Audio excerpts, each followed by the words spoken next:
Hello, today I'm going to explain the Gauss-Jordan elimination, which is a systematic method used to solve systems of linear equations.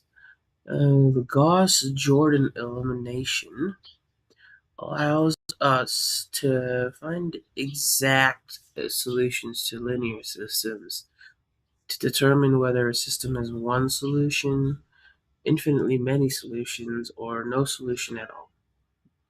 And it also helps us compute the inverse of a matrix. The key idea would be to rewrite a system of equations as a matrix, and then simplify that matrix using elementary row operations. See here the difference between Gaussian and Gauss-Jordan.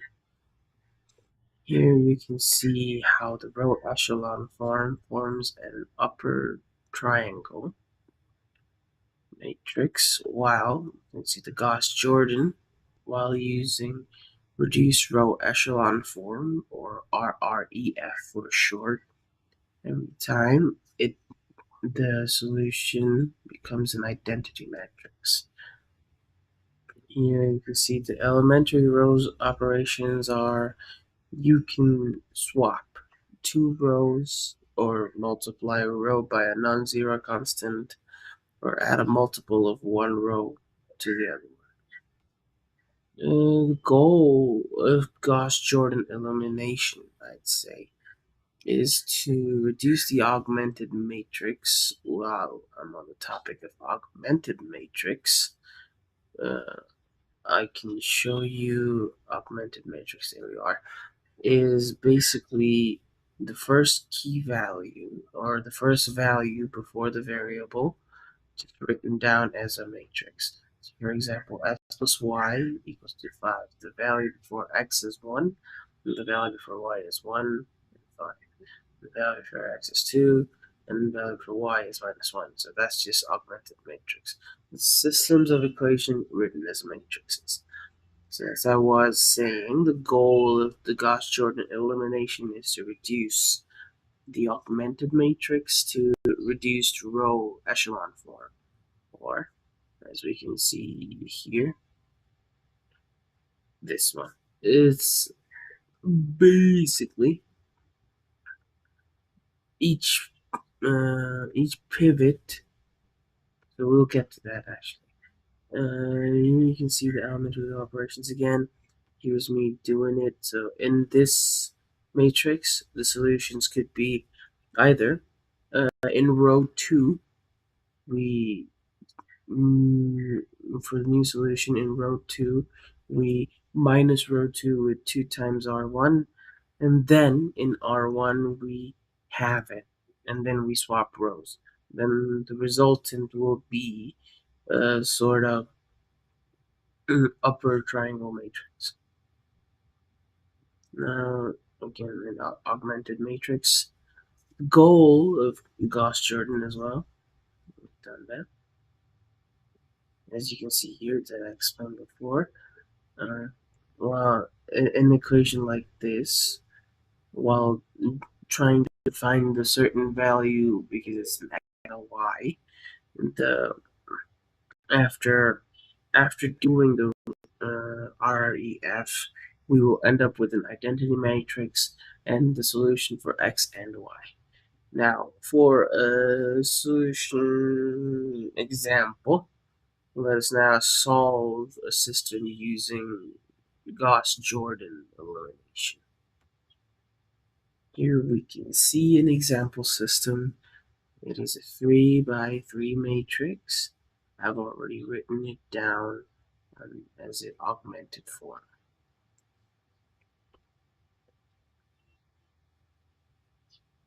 And here would be the first pivot, which would be to eliminate entries before the first pivot. So as we can see, 1, 1, 1, 6, 2, 1, 1, 7, 1, 2, 1, 8. We'll have to try to make the first matrix, this augmented matrix, into the identity version. So let's get down to business. In this example system, you can see that x plus y plus z is 6, 2x plus y plus z is 7, x plus 2y plus z is 8. So already it's going to be a long equation, but with the help of the Gaussian-Jordan method, maybe not. So we, as you can see, it's written down in its matrix form. Now, during this process, we'll be doing what is known as a pivot, which is basically our RREF, but just said it a different way. So here we go. Our first pivot. By doing all of these processes, we end up with this. So basically, we took the second row here and we subtracted it with twice the first row, and we subtracted it once with the first row, which results in this.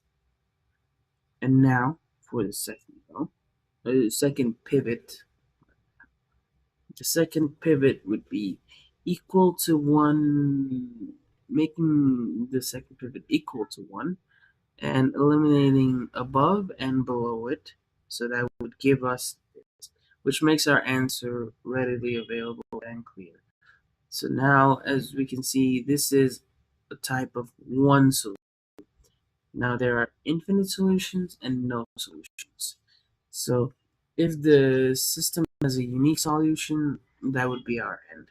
But for infinite solutions, we need to consider a new type of system. Now in this system, there are infinite solutions, but we don't know that. And so the augmented matrix here would be 1, 1, 1, 2, 2, 2, 2, 4. I don't think I can write it down. Oh, maybe. Okay, I'll try it. So it would be 1, 1, 1, and a 2, 2. Wow. And a 2. Okay.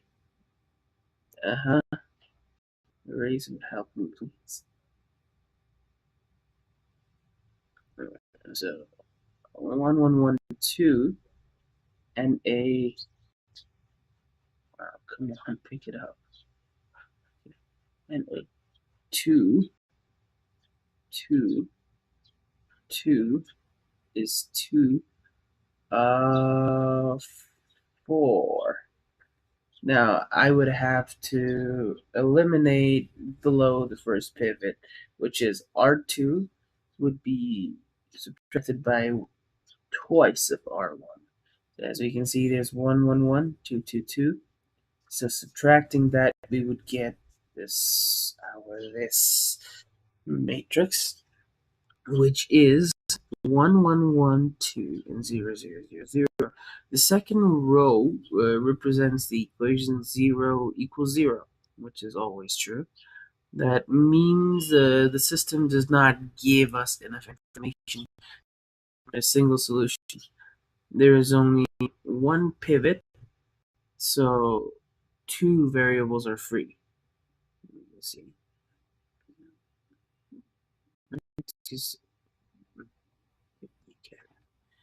So let y and z's values have to be assigned different, and s and t, which are our final solution from the first equation we did from this.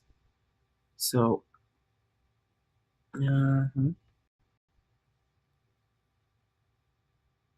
yeah, from x plus y plus z equals to 2, if we let y be another variable and z be another variable, then we can get to a point where they can be any real number, so the system would have infinitely many solutions. And for no solution, I think I prepared for this one, so just wing it. Wing it, just erase my shame here. And we have so no phone call. So for I'd say for no solution matrix, that's a pretty simple one. We can consider a matrix X plus Y equals to 2, and another X plus Y equals to 5,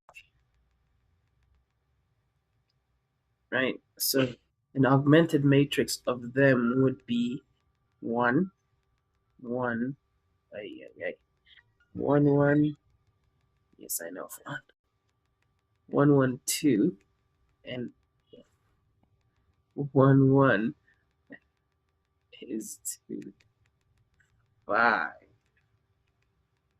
So here we could do something like subtracting row 2 from row 1, which would leave us with 1, 1, 0, 0 is 2s. I'm just assuming a big line here. 2 and 3. So the second row, this is what breaks it, because 0 equation should always equal 0, not 3. So this would be an impossible. This would be impossible to solve, which means that this would have no solutions. So we can also use the Gauss-Jordan for Gauss-Jordan process for finding a matrix's inverse. So again, watch me struggle. So I do the one. Here we have a which would be equal. I'm going to 1, 2, 3, and 4. So we'd have to augment this. Oh my god. With basically this. So A would be augmented with the identity matrix, and the resultant would be an A becoming the identity matrix, and the identity matrix becoming the inverse of A. So doing a lot of processes, which I guess we have time stuff. We'd have to invert this with the inverse. Sorry, we have to augment this with the inverse, which is 1, 0, 0, and go. Oh my god. Anyways, so the applying the Gauss method, we'd have to either do REs. Basically, we'd have to like subtract the rows from each other, or we'd have to we would have to do elementary row operations. We have to swap the rows, multiply the row with a non-zero constant. Another, as we can see for the inverses, this would result in the inverse of A being something like, so 1, 2, 3, 4, that minus 2. 1, the tiny one. 3 over 2. Oh, that's a great 3, Alex. Good job.